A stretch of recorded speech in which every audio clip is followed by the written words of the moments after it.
Bismillahirrahmanirrahim. Assalamualaikum warahmatullahi wabarakatuh. Bismillah, alhamdulillah, wassalatu wassalamu ala rasulillah Sayyidina Muhammad bin Abdillah wa ala alihi wa sahbihi wa man wala. Wala hawla wa la quwwata illa billahil aliyyil azim. Subhanaka la ilma lana illa ma 'allamtana innaka antal alimul hakim. Wa qala rabbi shrah li sadri wa yassir li amri wa hlul 'uqdatam min lisani yafqahu qawli wa qul bi zinni ilman warzuqni fahman amin ya rabbal alamin. Alhamdulillah, puji dan syukur atas kehadirat Allah Subhanahu wa taala, segala nikmat yang Allah karuniakan kepada kita, terutama nikmatul Islam, nikmatul iman, nikmat sehat wal afiyah. Salawat teriring salam dicurahkan kepada junjungan kita Nabi besar Muhammad sallallahu alaihi wasallam. Mudah-mudahan kita menjadi pengikut beliau sampai akhir hayat kita, mendapat syafaat beliau dan dimasukkan ke dalam surga bersama barisan beliau. Amin ya rabbal alamin. Bismillahirrahmanirrahim. Kita masuk pada bab arkanu khutbatail jum'ah wa syurutuhuma.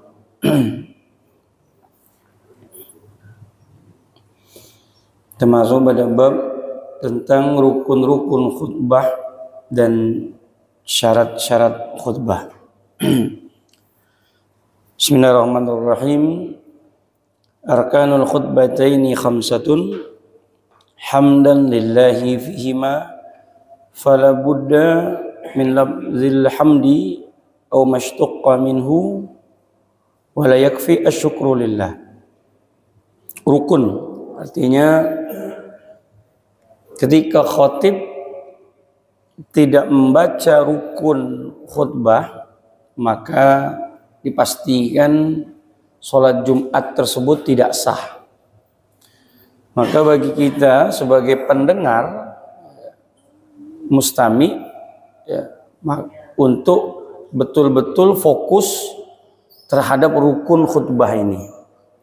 Karena rukun khutbah ini menentukan sholat kita. Seperti kita sholat sama imam. Imam ini lupa rakaat kah? Ya. Yang bentuknya rukun-rukun kan kita harus mengingatkan apabila nanti si imam tersebut lupa atau imam tersebut nanti menambah rukun, apalagi kurang.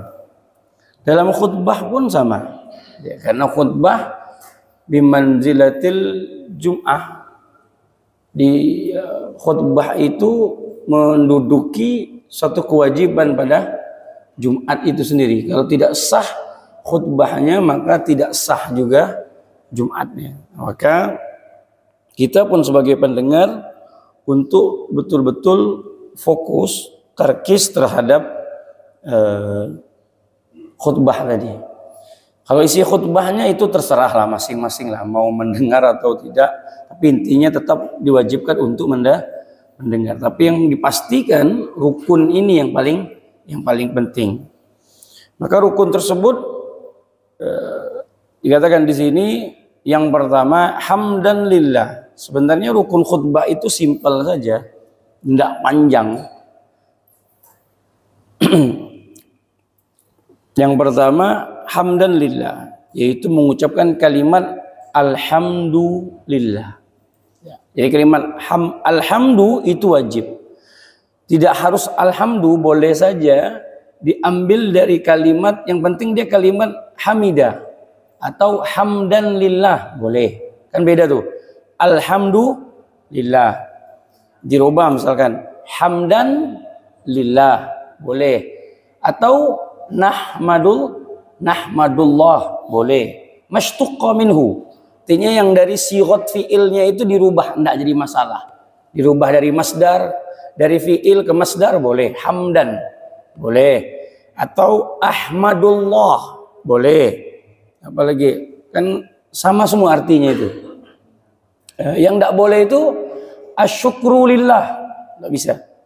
Dia harus menggunakan kalimat alhamdulillah. Misalkan ada khotib asyukrulillah, tak sah. Dia harus menggunakan kalimat alhamdulillah. Nah, itu yang pertama. Maka ketika khotib sudah mengucapkan pertama, alhamdulillah, satu. Nah, ini satu, pegang dulu satu.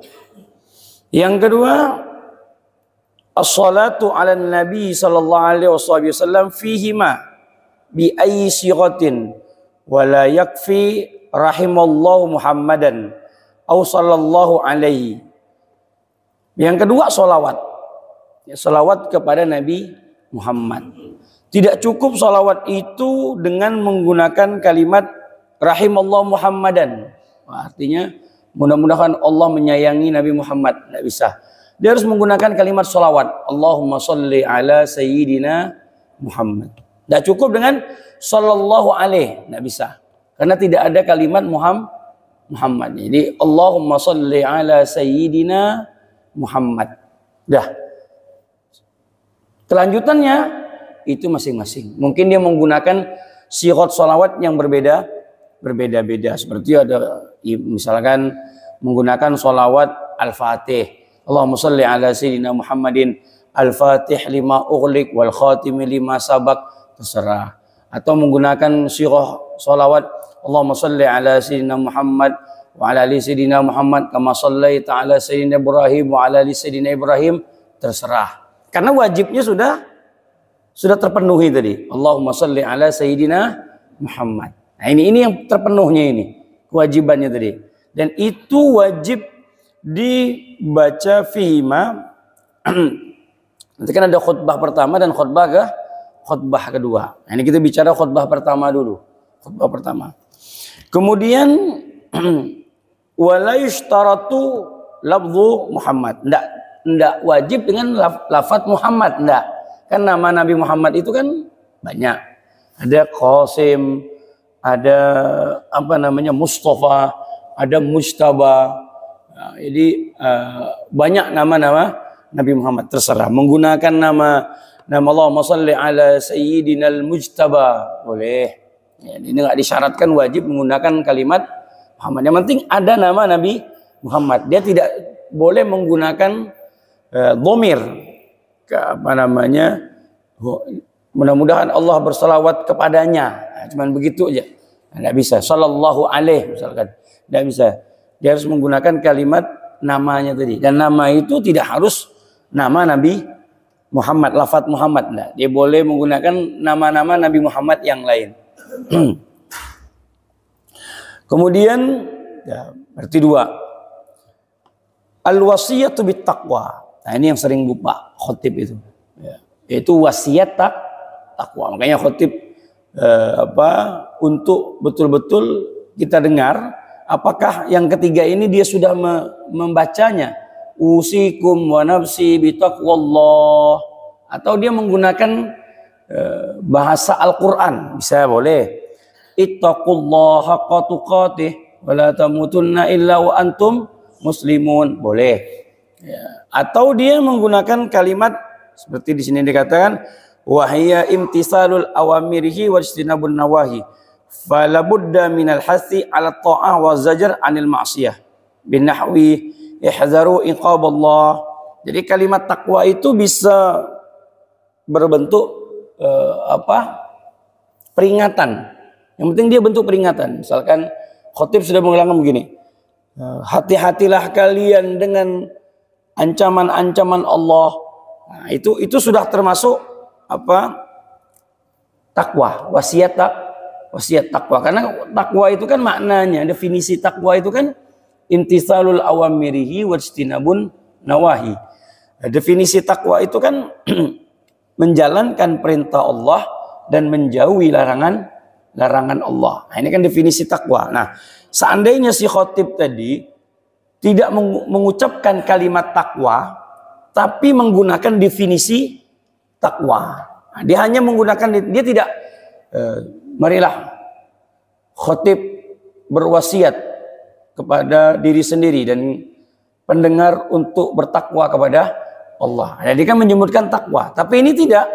Dia menyebutkan definisi daripada takwa itu sendiri. Ya, misalkan, ya, marilah kita bersama-sama meningkatkan, melaksanakan perintah-perintah Allah Subhanahu wa taala dan menjauhi larangan-larangan Allah Subhanahu wa ta'ala. Itu sudah dikatakan wasiat takwa. Karena dia hanya mengambil definisi daripada takwa tadi itu. Tapi kalau mau lebih selamat, ya ucapkan saja takwa. Selesai sebenarnya. Ittaqullah. Ya, kita pun mendengarkan itu sudah dapat. Oh, ini apa? Syekh Khotib sudah menyelesaikan rukun yang ketiga.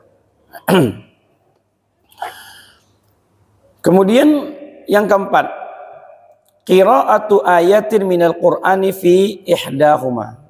Membaca Al-Quran, ayat Al-Quran yang harus dia baca, si khotib tadi, fi ihdahuma, di salah satu kedua khutbah tadi.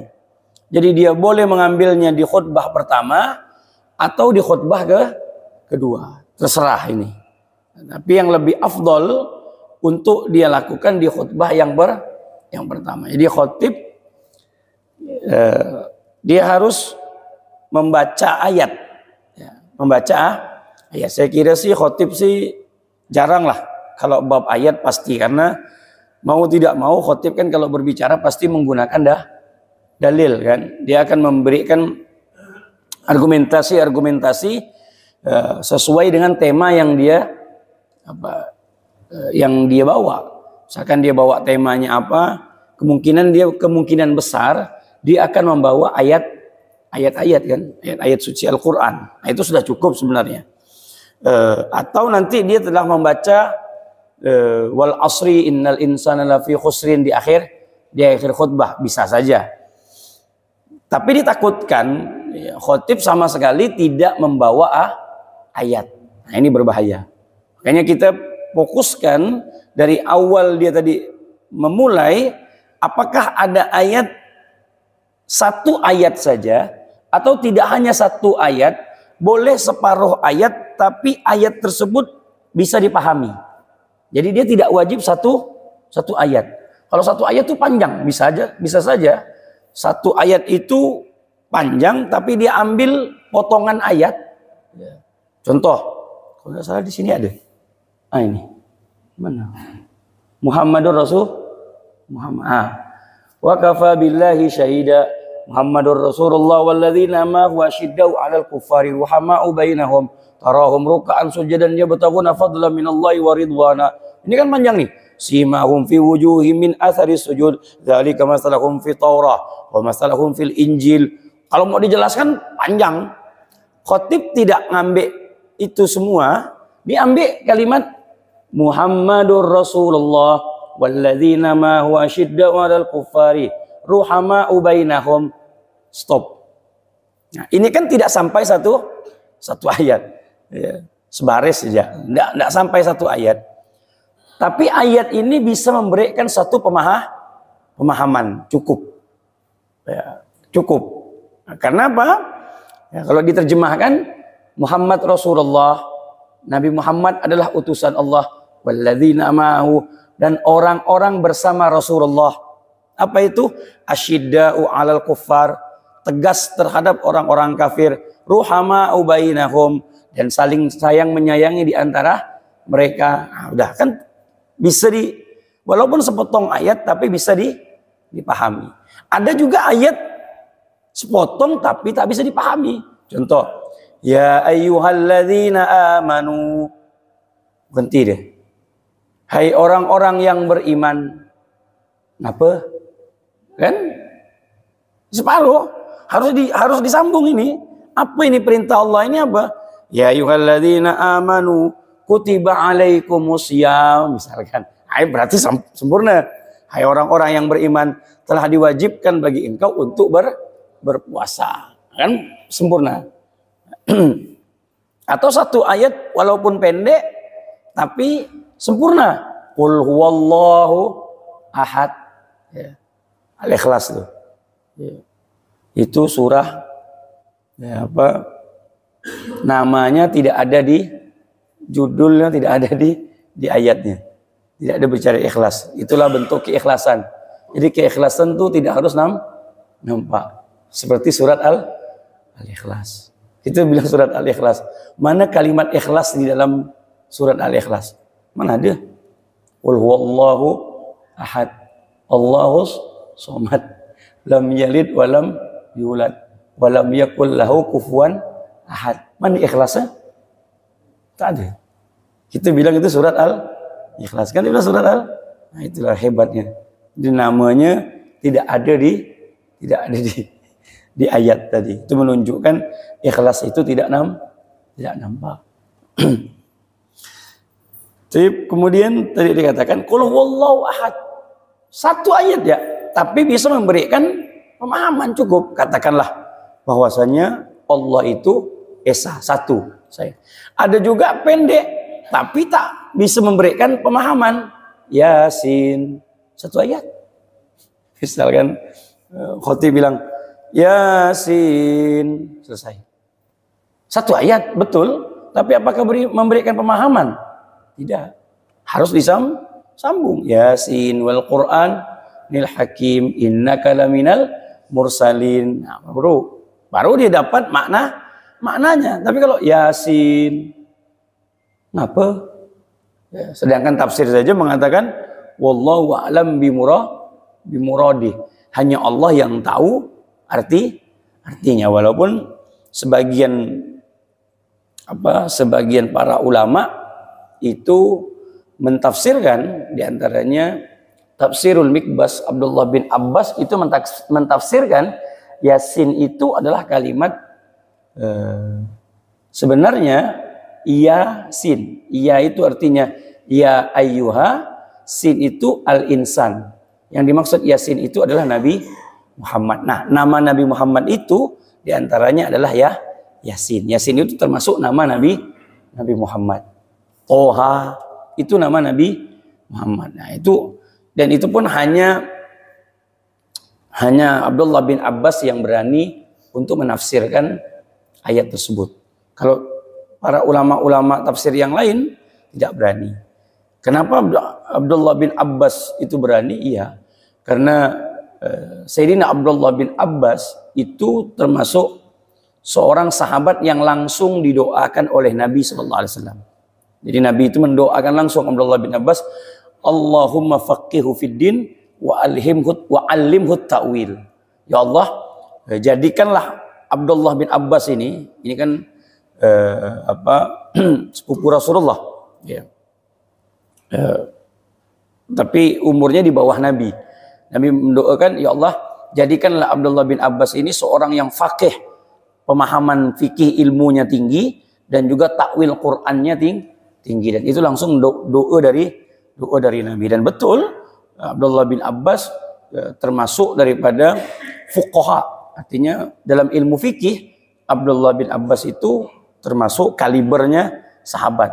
Kaliber sahabat dalam ilmu fikih, kemudian dalam ilmu takwil tafsir. Nah, tafsir termasuk tadi itu tafsir Abdullah bin Abbas, takwilnya itu tinggi, dan itu tak bisa ditakwilkan oleh para penafsir lain. Seperti berani menafsirkan alif lam mim, mana berani? Ya, kalau kita baca tafsir yang lain akan dikatakan wallahu a'lam bimuradi, hanya Allah yang tahu. Udah. Tapi Abdullah bin Abbas berani. Alif lam mim, alif itu Allah, lam itu Jibril, mim itu Muhammad. Ya.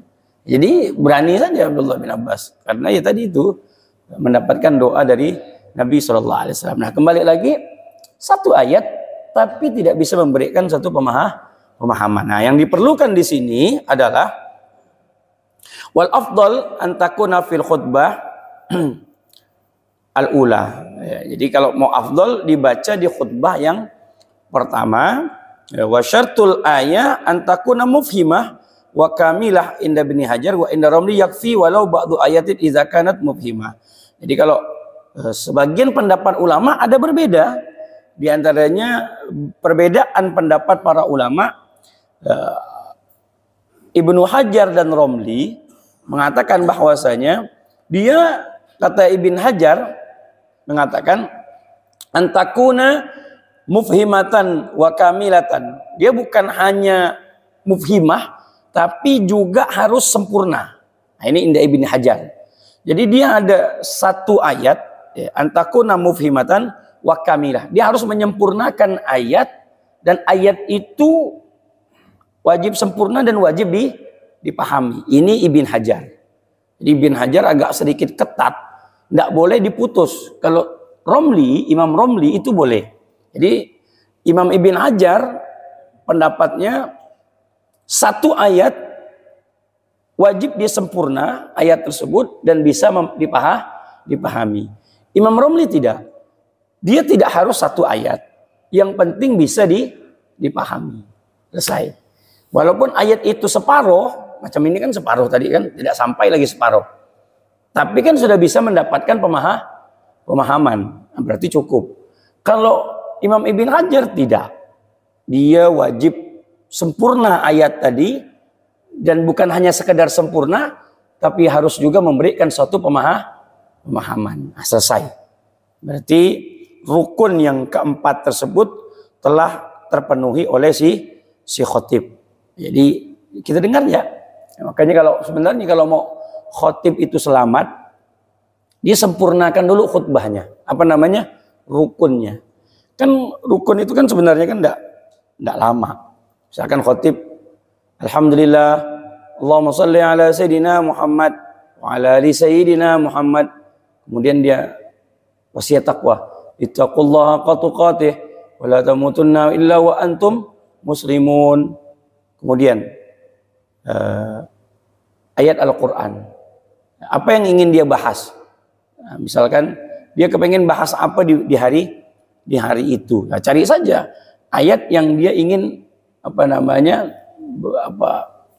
ayat yang ingin dia, misalkan dia ingin berbicara tentang takwa. Ya sudah, baca saja ayat tentang takwa. Kalau dia ingin berbicara tentang perdamaian atau persaudaraan, misalkan wa'tasimu bihablillahi jami'an wala tafarraqu. Nah, itu sudah. Berarti sudah empat ini sudah terpenuhi. Berarti sempurnalah khutbahnya dia. Nah, setelah itu baru dia mau bahas dengan bahasa Indonesia. Itu tuh pribadi masing-masing. Makanya khutbah itu sebenarnya 2 menit pun tak sampai. Ya, khutbah pertama 1 menit, khutbah kedua 1 menit, selesai. Jadi kalau memang betul-betul menggantikan khotib yang batal, atau khotib yang terjadi sesuatu pada khotib, seperti yang kemarin pada sahabat kita almarhum rahimallahu Kiai Haji Naksir Maksudi yang meninggal dalam keadaan khutbah. Nah, kita kan udah meninggal dalam keadaan khutbah. Kemudian meninggal, berarti kan putus khutbah belum terselesaikan. Lalu si pengganti naik ke atas. Posisinya apa? Posisinya melanjutkan. Iya, melanjutkan, tapi ingat, apakah si khotib tadi telah menyelesaikan khutbah rukun-rukun khutbah, kan begitu. Makanya tadi yang menggantikan dia juga harus mendengar. Ya. Kalau seandainya sudah terlaksana rukun khutbah yang pertama, berarti si khotib mengganti cukup dengan rukun khutbah yang kedua. Selesai. Karena rukun khutbah sudah tidak perlu nyambung ceramahnya beliau misalkan. Iya, kalau yang menggantikannya pandai ceramah, ya bisa saja langsung menyambung. Kalau yang tak pandai ceramah atau ingin mengulang dari awal, tidak harus juga. Kenapa harus mengulang dari awal? Karena tidak wajib mengulang dari awal. Istinaf, dia boleh saja langsung menyambung, seperti meninggalnya imam dalam keadaan sujud. Apakah sholat kita itu ngulang dari awal lagi? Kan tidak. Maju saja yang di belakang untuk khalifah, yaitu pengganti daripada yang meninggal tadi, atau yang terjadi sesuatu pada si imam, maju saja, meneruskan, sudah selesai, nggak perlu lagi mengulang dari awal. Nah, Si khotib tadi tidak perlu dia repot-repot, dia ambil saja rukun. Ya, tadi itu kalau dia hafal rukun 5 tadi, ditambahlah nanti kalau khutbah yang kedua 5, karena ada doa untuk muslimin dan muslimat. Tidak dibaca di rukun awal, tapi rukun yang kelima. Nah, misalkan tadi dia maju, siapa saja sih lah. Misalkan nanti khotib di sini tak datang, entah itu macet, bisa saja terjadi kan. Banyak kejadian kesalahan masjid memutuskan sebuah keputusan yang betul-betul fatal. Apa itu? Melakukan sholat Jumat. Melakukan sholat Jumat tanpa khutbah. Bayangkan. Ini kan kebodohan betul ini. Jadi betul-betul tidak mengerti benar tentang ilmu. Jadi memutuskan untuk sholat Jumat tapi tanpa khutbah. Nah, simpel sih dia mengatakan, siapa yang nak khutbah? Orang tak pandai semua. Salahkanlah khotib ngapa tak datang? Nah, kan begitu kan? Ya, ini kalau saling salah menyalahkan repot urusannya. Tapi si pengurus paling tidak harus mempunyai ilmu dalam bab ini. Inilah adanyalah kajian seperti ini. Jadi kalau seandainya fastabiqul khairat terjadi seperti itu, pasti yang malu saya. Kenapa? Ya, siapa pengajar fikihnya? Oh, Pak Habib noh, Pak Ustadz noh, kata dia kan. Oh, saya nanti bilang belum sampai, kata saya. Saya hanya bilang nanti belum sampai babnya. Padahal kan udah sampai. Nanti kalau terjadi misalkan 2 minggu lagi ini terjadi misalkan. Ngapa masjid PPK langsung sembahyang ya Jumat tidak ada khutbah apa? Memanglah tak pandai memang yang ngajar fikih itu kan. Siapa yang ngajar? Habib lo. Memanglah. Ditanyalah saya sama kawan kan. Ente Habib ngajar fikih, ngajar tapi tak ada yang pandai-pandai tadi kan. Ngapa itu sembahyang Jumat tak pakai khutbah? Oh, enggak mau bab musafir, kata saya. Belum bab apa? belum bab Jumat belum. Oh, pantas dia bilang, oh, wajarlah. Jadi belum sampai rupa. Iya, emang padahal udah lewat benda itu kan begitu. Ya, siapa pandai ini, siapa lihai lah kalau bab gini kan. Begitu daripada saya yang kena salah kan. Jadi simpel saja, naik aja.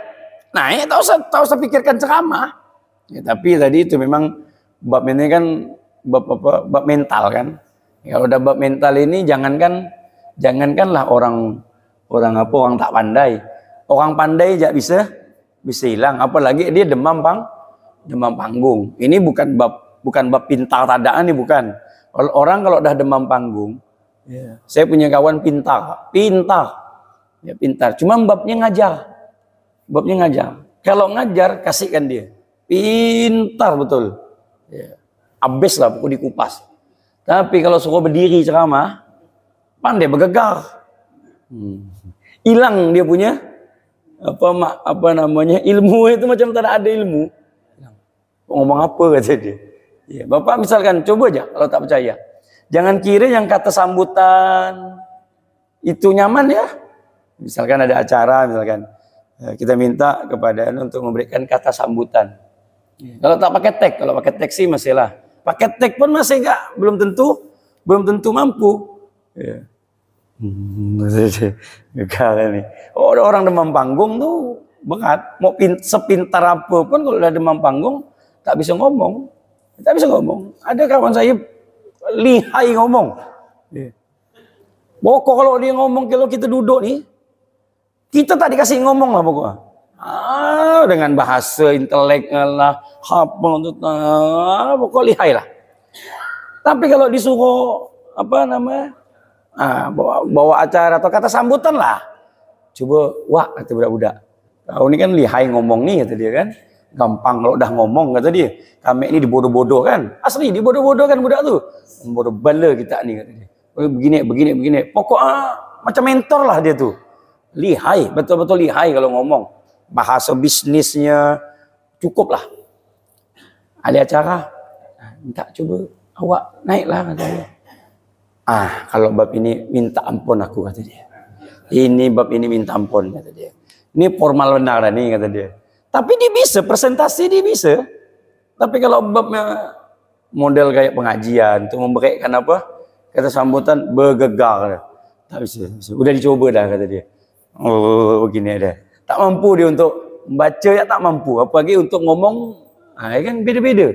Jadi sebaiknya ya saya juga nanti akan pengen tulis di At-Taqwa Polri juga kepengen minta tuliskan. Tuliskan wajibnya aja lah kan.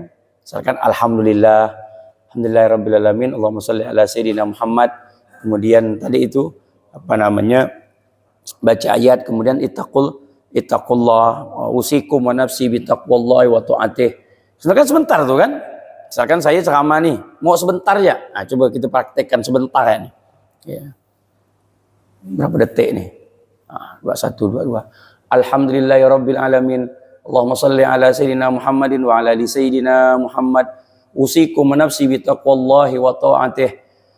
Ittaqullaha haqqa tuqatih wa la tamutunna illa wa antum muslimun. Dah, duduk saya. Oh, tak sampai. Semenitnya tak sampai. Naik lagi saya ke depan.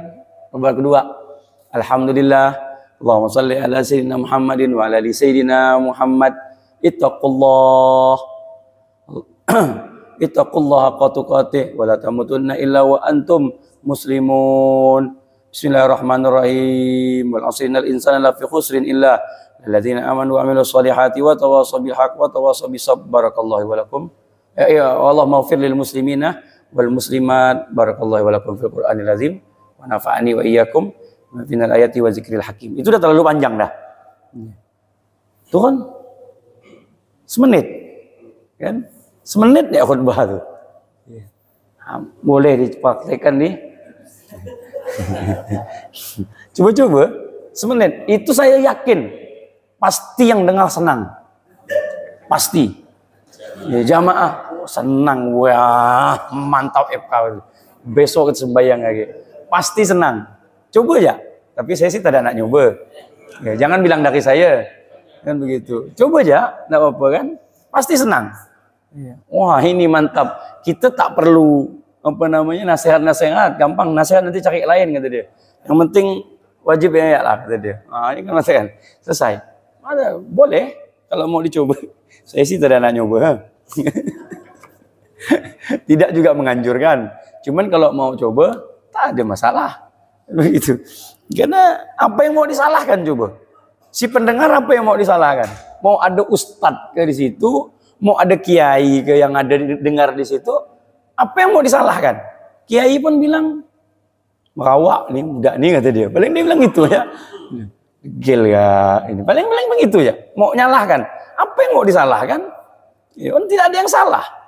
Rukun oke, terpenuhi. Apa yang mau disalahkan? Tak ada ceramah ya. Yang apa tak pakai ceramah? Ada pandai semua ada orang tuh ceramah ya gitu dia. Ompot lapar semua tuh apa yang nak diceramahkan? Paling gitu ya. Kenapa pula nyeramahkan orang pot lapar tak ada guna?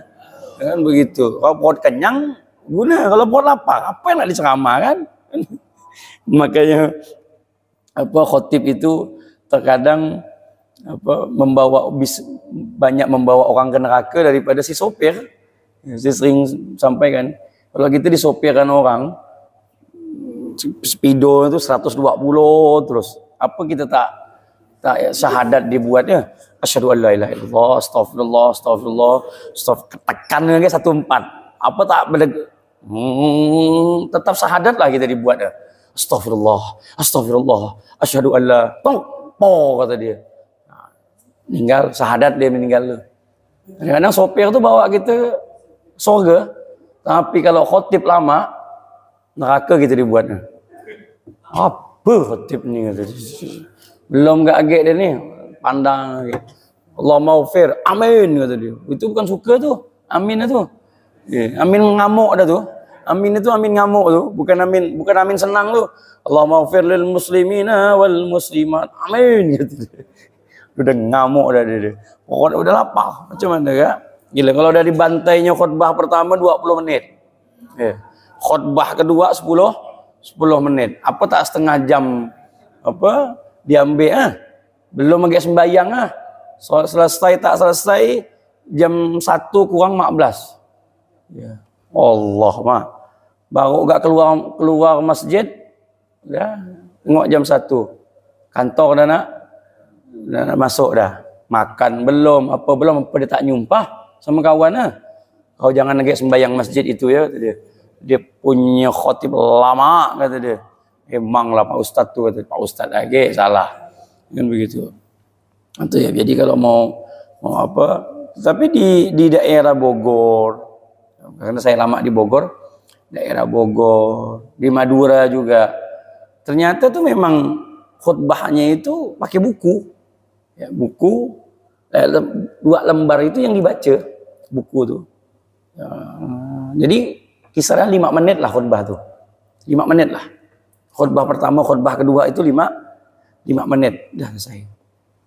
Jadi kalau kita datang azan tuh jam 12, jam 12 lewat 5 udah sembahyang Jumat. Nah, sedap kan?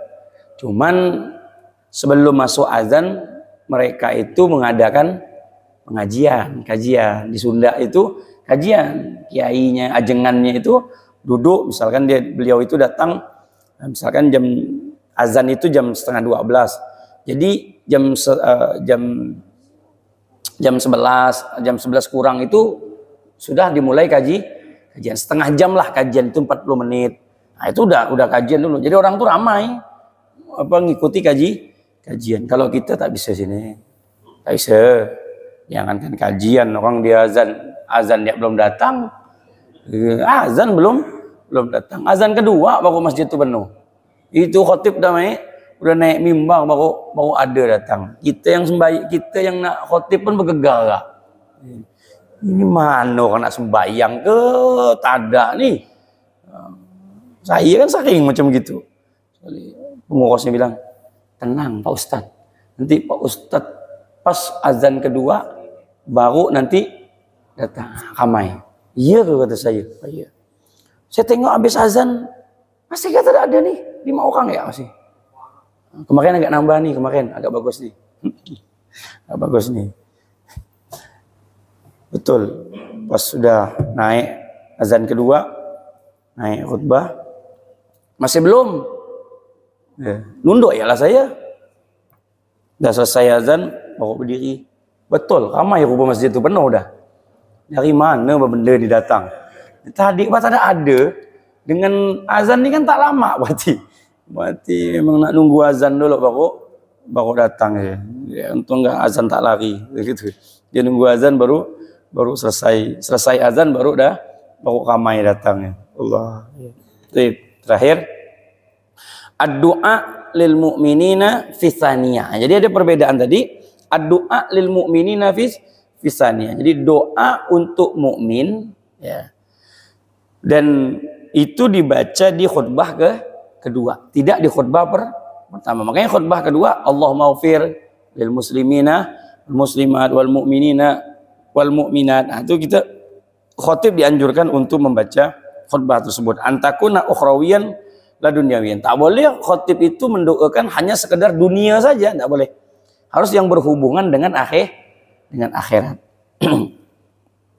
Ya Allah, kayakanlah kami, ya Allah. Jadikanlah kami pejabat-pejabat yang kaya, yang amanah. Ini kan dunia semua nih. Tak sah. Ya, dia harus ada akhiratnya. Ya, ukhrawiyan la dunyawiyan wala ba'sa bi takhsisil lisamiin. Nah, enggak apa-apa untuk khusus yang ada yang di masjid jadi didoakan enggak jadi masalah. Enggak harus keluar-luar, tapi lebih afdol ya muslimin dan muslimat, seperti selebkan Palestina. Ya Allah mansur ikhwanna fi Palestin. Ya Allah selamatkanlah, tolonglah saudara-saudara kami yang ada di Palestina, kan begitu. Wa yusannu ad-du'a liwulatil amr. Sunnah kita mendoakan pemerintah. Enggak apa-apa, sunnah, Pak. Jangan alergi ketika nanti khotib mendoakan pemerintah. Wah, wajarlah dia pilih 02 kemarin kata dia kan. 02 jadi. Ini Ustaz 02 nih, maka apa pula ada Ustaz 02, 01, 03 pula. Tak ada. Ini memang disunahkan di dalam khutbah untuk mendoakan pemimpin-pemimpin kita. Allahumma aslih umara'ana, ya Allah berikanlah kebaikan kepada para pemimpin-pemimpin kami, jadikanlah mereka pemimpin-pemimpin yang amanah, kuatkan iman mereka dalam mengemban apa gitu kan. Ini enggak sentimen dulu. Orang kalau sentimen ini kan payah, Pak. Orang-orang udah sentimen ini tak ada betul lah. Doakan pemerintah. Ada pula pas pemerintah di bawah tu. Alamak, ustaz pesanannya kata dia. Ini besar amplop ni kata dia. Amplop lagi ujungnya. Tak ngerti tadi itu kan. Karena jarang sekali kita memang saya dengar khususnya di Indonesia ini mendoakan pimpinan pemerintah itu. Tapi kalau di Brunei, Pak, ya. Ada saya pernah ke sana. Di Brunei itu wajib, Pak, nyebutkan nama aja wajib itu. Ya, apa namanya? Presiden mereka itu. Raja Sultan Hasan Bolkiah semua itu disebut ya. Dan di sana pun materi khutbah itu sama, tak boleh beda, senegara itu satu, tak boleh beda. Kalau kita ni nyaman lah, tak ada hidup paling nyaman kecuali Indonesia, Pak. Tak ada ya, tidak ada paling nyaman. Antum kalau mau sembarangan di negara lain, mana bisa macam kita. Ngomong semua hati, ceramah, milih tema masing-masing. Buat acara tak pakai izin, boleh. Kumpul-kumpul tak pakai izin, boleh. Cobalah di Brunei, kumpul-kumpul. Teruslah kumpul-kumpul di rumah. Kumpul-kumpul di jalan lah, coba ramai-ramai. Kok tak kena maskar, masuk loh kata dia. Ada apa ni kata dia. Kumpul-kumpul. Buat acara maulid gitu, tak pakai izin. Nak tangkap. Buat majlis taklim tak pakai izin, nak tangkap. Ustaz dia kena bawa. Bikin pengajian, ngajak ngaji tak punya izin, lisennya tak ada, habis. Nak tangkap. Apa namanya Indonesia? Semua mau hati ya. Untuk buat rumah Quran tak pakai izin pun pemerintah. Dah, bagus dah, baik dah. Gitu. Masya Allah, Indonesia paling nyaman. Kata siapa tinggal di luar negeri nyaman, merampot ya. Postingan dia ya nyaman, merampot. Ya. Mau ditinggal di Amerika ke mana nyaman, tinggal tempat orang. Paling nyaman tuh tinggal tempat sendiri, kan begitu. Paling nyaman, sedap. Indonesia paling sedap lah. Tidak ada negara ni paling nyaman kecuali Indonesia. Ngomong semua hati, macam mana situ? Presiden habis. Saya tak masuk akal bang itu. Netizen subhanallah. Presiden ini udah bukan macam presiden udah. Habis. Boleh kritik boleh. Sampai tak mampu dah pokoknya. Kita yang mandang kan. Ya Allah, nak ngucapkan apa tak berani. Bukan tak berani apa. Ya Allah, pemimpin ni jangan pemimpin ya. Cuba negara tak ada pemimpinnya, selap. Habis semua. Cuma ada di negara plus 62 ya. Bebas begitu tuh. Bebas, subhanallah. Diberi kebebasan gitu. Cuman kadang-kadang kita salah guna. Tapi ini udah nyaman. Terutama ustaz lah. Ustaz apa namanya? Ustaz mau ngomong apa? Boleh? Yang bukan ustaz pun jadi ustaz boleh. Bayangkan yang bukan ustaz apa nama? Jadi ustaz pun boleh. Yang tak pernah mondok buat pondok pun boleh. Antum bayangkan.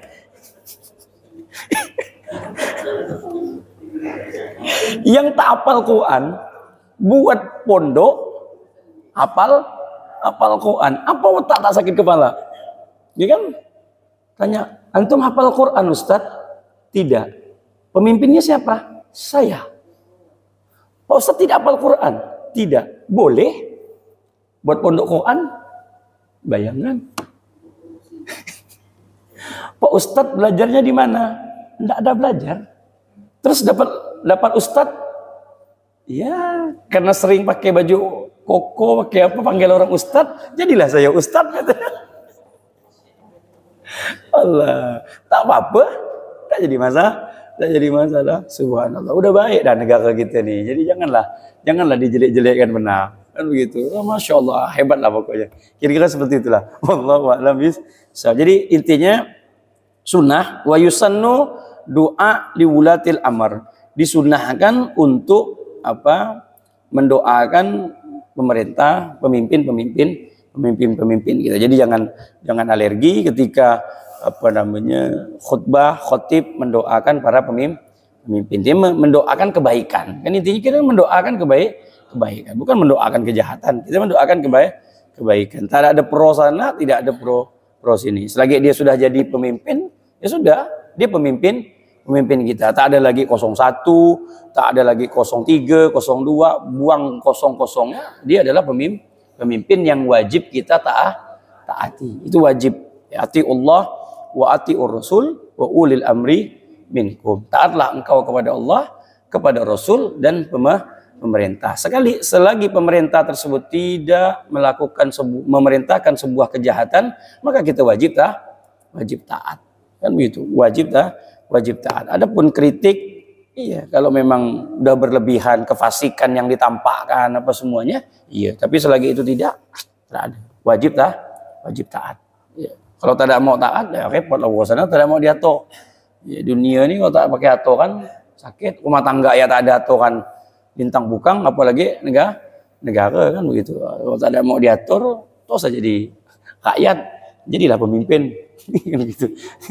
Pemimpin pun harus diatur. Wallahu a'lam bishawab. Udahlah. Ada? Sila. Tumben Mbak jauh Pak RT nih.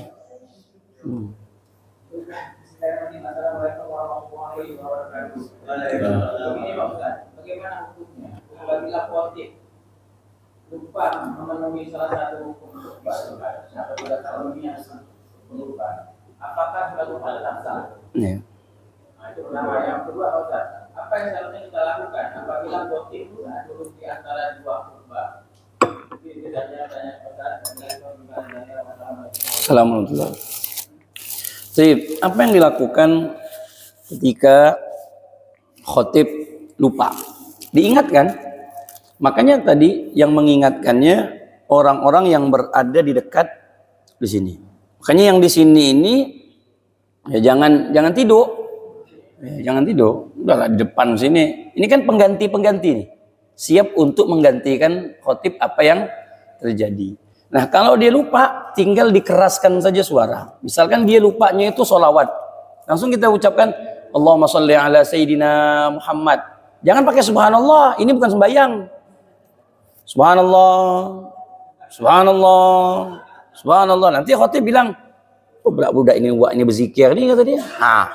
Tidak ada, ingatnya bukan pakai menggunakan subhanallah, bukan. Ingatkan apa yang dia lupa. Misalkan dia lupanya itu sholawat. Berarti kita sholawat. Allahumma sholli ala Sayyidina Muhammad. Gitu kan. Nanti khotib itu ngerti. Oh saya lupa apa? Lupa sholawat. Atau lupa wasiat takwa. Usikum wa nafsi bitaqwallah. Berarti khotib diingatkan untuk wasiat takwa. Nah, jadi dikeraskan saja suara. Di mana letak kesalahannya atau kelupaan dia di mana? Nah, kan antum kan udah mendengar nih. Kayak tak ada wasiat takwa lah khotib nih kan. Panjang dia nih. Udah 5 menit dah. Antum langsung masuk, ingatkan. Langsung, misalkan dia lupa wasiat takwa. Usikum wa nafsi bitaqwallah. Nanti khotib langsung dimasukkan nanti. Karena dia tidak harus berturut, tidak harus. Jadi dia langsung saja nanti di pertengahan khutbah itu langsung dia mengucapkan wasiat takwa, tidak jadi masalah. Nah, seperti itu caranya. Kalau tidak ada yang koreksi, ya, batal, sholat tidak sah. Ya, sholatnya tidak sah. Sama-sama tak tahu nih, sama-sama tidak tahu, tapi tidak sah. Ya. Kalau ada yang tahu, ya, maka dia wajib untuk ngasih tahu si khotib tadi. Maka khotib itu memang harus ya tanggung jawab khotib lah. Apa terlalu teledor dalam bab ini. Artinya dia memang betul-betul harus ya macam sembahyang lah, sholat kan begitu. Betul-betul rukun ini tidak boleh terlewati. dia harus betul-betul fokus dengan rukun yang wajib harus dibaca. Tapi kemudian apa yang dilakukan ketika duduknya khotib? Baca namanya Sayyidul Istighfar. Ya, Sayyidul Istighfar itu pemimpinnya istighfar. Allahumma anta rabbi la ilaha illa anta khalaqtani wa ana abduka wa ana ala ahdika wa wa'dika mastata'tu wa a'udzubika min syarri ma sana'tu abu'u laka bi ni'matika alayya wa abu'u bi dzambi faghfirli fa innahu la yaghfiru dzunuba illa anta. Nah, itu doanya. Karena itu doa yang paling mustajab. Duduk di antara duduknya khotib di antara dua khutbah tadi. Nah, di situ. Dan khotib dianjurkan untuk membaca qul huwallahu ahad, Allahu samad, lam yalid wa lam yulad wa lam yakul lahu kufuwan ahad. Dianjurkan. Itu bagi si khotib. Dan yang mendengar kita yang di bawah baca tadi Sayyidul Istighfar. Kan lumayan panjang. Kalau kita sih lumayan panjang lah, karena terkadang sholawatnya sampai tiga kali kan. Jadi duduk di antara dua sujud tadi. Itu dianjurkan untuk membaca Sayyidul Istighfar. Tidak baca macam mana? Tak apa-apa. Tidak baca juga tidak apa-apa. Tapi kan sayang. Ya, di situ doa yang banyak, tempat-tempat doa-doa mustajab itu yang terkadang kita lupakan. Di antaranya lagi orang kawinan. Orang kawin itu pas ijab dan qabul itu doa mustajab loh. Misalkan saya nikahkan engkau dengan saya terima nikahnya bulan bin bulan dengan mas kawin tersebut dibayar tunai. Barakallah, itu doa mustajab. Itu doa yang paling dikabulkan. Ya Allah tambah lagi, ya Allah tambah lagi, ya Allah tambah lagi. Tambah iman, maksudnya tambah iman, tambah bukan. Lata biasanya tuh lata ketika mendengar ini kan bab kawin sebab di depan ini itu kan ya. Dan khutbah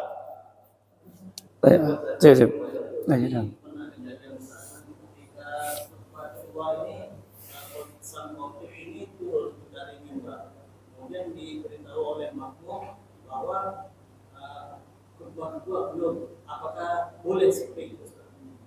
Apa itu? Turun. Menjelang khutbah kedua ini tidak masalah khutbah kedua. Khotib itu langsung turun dari mimbar. Begitu turun dari mimbar, ketemu jemaah di depan kan ada, pas di depan mimbar kan ada jemaah. Jadi diberitahu oleh jemaah khutbah ini, apakah boleh seperti itu memberitahu? Wajib. Bahkan Nabi itu pernah didatangi sahabat, Nabi lagi khutbah malah. Khutbah, diajak bicara sama sahabat. Enggak apa-apa. Artinya tadi wajib malah diingatkan. Macam mana ceritanya cuma satu khutbah ya? Gitu. Khutbah turun dia. Wih, Pak, belum. Putih lagi belakang dia. Putih. Naik lagi. Tak apa. Enggak jadi, artinya tidak membatalkan. Seandainya memang bisa diingatkan, misalkan nih. Ya, cuman kan bingung nih, maksudnya takutnya banyak yang tidak ngerti. Ya, seandainya misalkan mengingatkannya dengan berdiri, kemudian ngajak khotib tuh ngomong, enggak apa-apa sebenarnya, enggak jadi masalah. Misalkan nih. Tapi kan etikanya nih yang tak ada dapat nih nanti. Misalkan saya berdiri. Gua saya takwa Pak Khotib gitu. Enggak, orang pun nanti kan ngajar betul mangko itu betul kata dia, tapi kan tak sopan. Nah kan kita ini kan etikanya yang paling terpenting, akhlak itu yang paling di depan. Makanya tadi dengan isyarat, dengan mengangkat suara tadi. Tapi kalau memang mau macam gitu boleh, tapi saya tak tanggung lah gitu. Kalau antum nanti kena bully orang, ini Ustadz Nuh yang ngasih ini, akan saya tak nyuruh gitu. Saya cuman bilang boleh, tapi bukan berarti mengiyakan perbuatan tadi. Nah, macam mana antum bekerja dari sana? Ustaz, kurang. Jadi kan, kasar apa tuh Ustaznya tadi kan? Wasiat takwa tak ada tuh. Oh, macam iya sekali dia. Iyalah kata Ustaznya. Nah, duduk gitu kan. Kan tak sedap pandangannya kan? Ya, cukup dengan tadi itu. Usikum nafsi bitaqwallah. Paling orang bingung, ngapa pula dia ni? Nah, kau belum tahu lah. Nah, tinggal gitu ya. Belum sampai kita dengan dia. Asal paling dia tenang. Khotib makasih tu pasti makasih. Orang lupa macam mana cerita. Ini apa namanya rukun ni diingatkan. Oh, udah senang dia. Tak mungkin marah. Kalau marah belahau lah dia. Udah diingatkan marah pula. Masih untung diingatkan. Kan begitu. Yo marah. Mana pula cerita marah pula. Baik. Udah. Ya, siang udah. Subhanakallahumma wa bihamdika asyhadu an la ilaha illa anta astaghfiruka wa atubu ilaik. Alhamdulillahirabbil alamin. Assalamualaikum warahmatullahi wabarakatuh.